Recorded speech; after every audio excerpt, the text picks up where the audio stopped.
Assalamualaikum everyone. Kali ini saya akan berbagi tentang kisah seorang ulama yang dulunya merupakan seorang penjahat. Jadi banyak orang yang demikian hidupnya. Dulunya sangat buruk tapi akhirnya menjadi sangat baik. Kisah ini saya dapatkan dari channel Free Quran Education, ceramah oleh Syekh Umar Sulaiman. Beliau seorang dai. Kisah ini tentang seorang ulama, bahkan beliau adalah seorang mufti di Mekah dan juga imam Masjidil Haram. Beliau adalah Fudail ibnu Iyad. Pekerjaan Fudail sehari-hari adalah merampok, bahkan berzina juga. Dia tak segan untuk memperkosa wanita yang ada di dalam rombongan yang dia rampok. Siang malam seperti itu, hingga suatu malam dia hendak menemui perempuan yang dia biasa berbuat zina.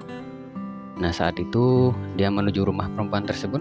Di jalan ada yang mengatakan di salah satu rumah kerabat perempuan itu dia mendengar seseorang membaca Al-Quran, surat Al-Hadid ayat 16.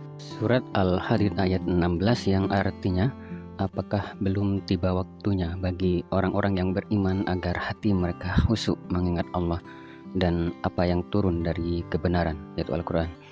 Janganlah mereka berlaku seperti orang-orang yang telah menerima kitab sebelum itu, kemudian mereka melalui masa yang panjang sehingga hati mereka menjadi keras. Banyak di antara mereka adalah orang-orang fasik.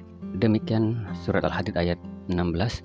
Nah, tiba-tiba Fudail mendengar ayat ini tersadar bahwa Allah memanggilnya untuk kembali bertaubat. Jadi dia tidak jadi ke rumah wanita tersebut dan dia pergi. Saat berjalan, dia melihat sekumpulan kaum muslimin, sekumpulan orang Islam. Mungkin mereka pergi berhaji atau kemana. Mereka berhenti dan sebagian berkata begini, ayo kita terus berjalan. Kata sebagian yang lainnya, jangan, ada Fudail di jalan ini, dia akan menyerang kita. Mereka berdiskusi gitu, apakah jalan apakah tidak. Nah, Fudail ini mendengar percakapan tersebut dan dia memegang jenggotnya lalu menangis.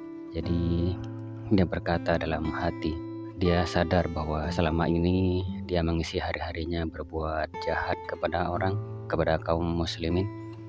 Jadi dia berkata dalam hati, tidaklah Allah mentakdirkan aku mendengar percakapan mereka kecuali agar aku bertaubat.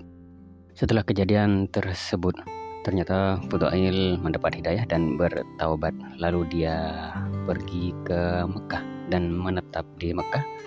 Dia belajar agama kepada para ulama di sana dengan sangat tekun, menuntut ilmu hingga akhirnya dia menjadi seorang mufti di Mekah dan menjadi salah satu imam Masjidil Haram.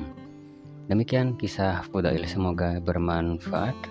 Oke, assalamualaikum warahmatullahi wabarakatuh.